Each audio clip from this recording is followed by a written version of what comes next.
Hello friends, आज हम बात करने वाले हैं कि हम बुक रिव्यू कैसे लिखें। आज का जो हमारा बुक रिव्यू है वो अग्नि की उड़ान पे है।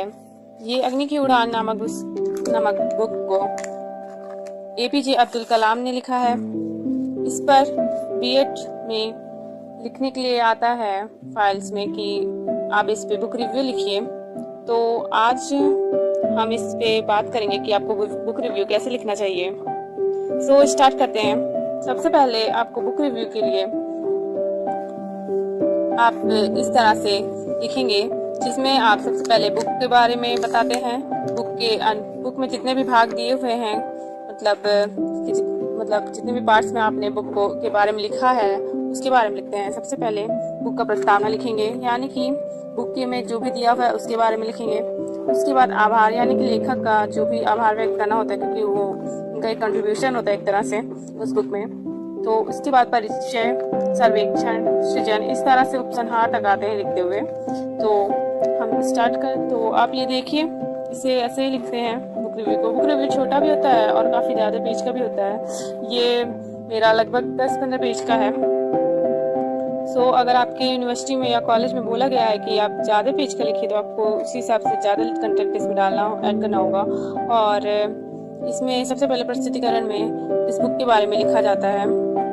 आप देख सकते हैं यहाँ पे लेखक लिखा हुआ है, मूल शीर्षक, इस तरह से आपको लिखना है। उसके बाद लेखक का परिचय। इसके बाद हम लोग लेखक के बारे में पूरा परिचय देते हैं कि लेखक के जीवन से संबंधित सारा परिचय होता है। तो यहाँ मैंने इसका पूरा परिचय लिखा हुआ है, डॉक्टर एपीजे अब्दुल कलाम का।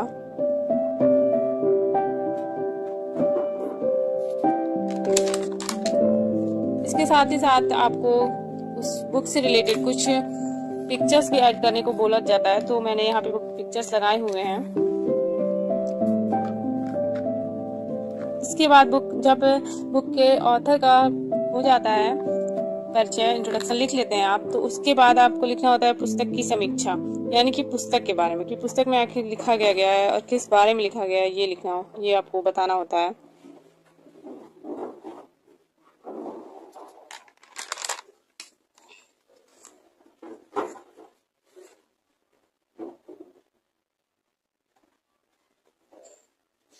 आपसे जितने भी पेज का बुक रिव्यू मांगा जाए आप उसी हिसाब से लिखेंगे। ज़्यादा बोला जाए अगर कि मतलब 15-20 पेज में चाहिए, ज़्यादा मतलब मुझसे तो 15-20 पेज में ही बोला गया था, तो मैंने इसी तरह लिखा है। आपसे अगर ज़्यादा पेज का बोला जा रहा है कि लिखना है, तो आपको कंटेंट ज़्यादा उसमें डालना होता है। यहाँ मैंने बुक के अध्याय का फर्स्ट लिखा हुआ है और उसमें एक मतलब सारांश निकल के यही आया था, तो ये एक लाइन मैंने ऐड कर दी है। आप भी इस तरह से ऐड कर सकते हैं। इसमें आप अगर चाहें तो कलरफुल पेन्स का भी यूज़ कर सकते हैं, लेकिन मेरे कॉलेज में अलाउ नहीं था, तो इस वजह से मैंने ब्लू और ब्लैक पेन का ही यूज़ किया है केवल। यहाँ आ जाता है हमारा अध्याय 2। हर अध्याय के जो मेन पॉइंट्स हैं उसे आप ब्लैक से या किसी और हाईलाइट करने वाले पेन से लिख सकते हैं, जिससे कि आपका देखने में सुंदर लगे।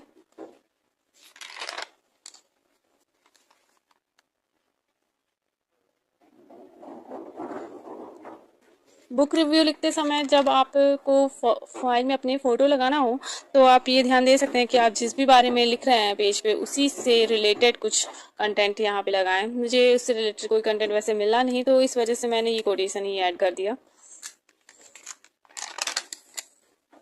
आप इसमें कोटेशन ऐड कर सकते हैं, इसमें कोई प्रॉब्लम नहीं है।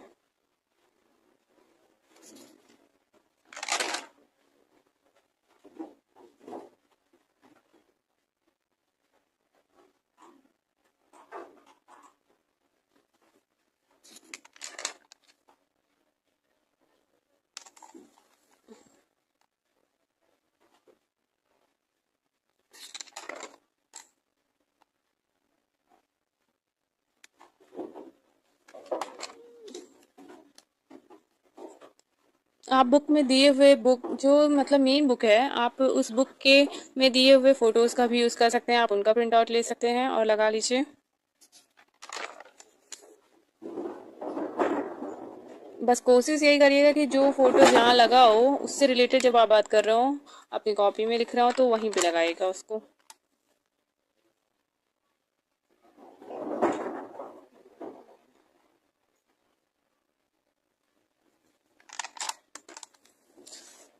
सो मैंने इनके गुरु का भी फोटो यहाँ लगा दिया था। इसके बाद निष्कर्ष, आपको पूरी बुक की रिव्यू लिखने के बाद निष्कर्ष या उपसंहार टाइप मतलब कुछ लिखना होता है, या मूल्यांकन, मतलब आपने उस बुक से क्या सीखा क्या नहीं सीखा, सब चीज़ इसमें आपको लिखना होता है।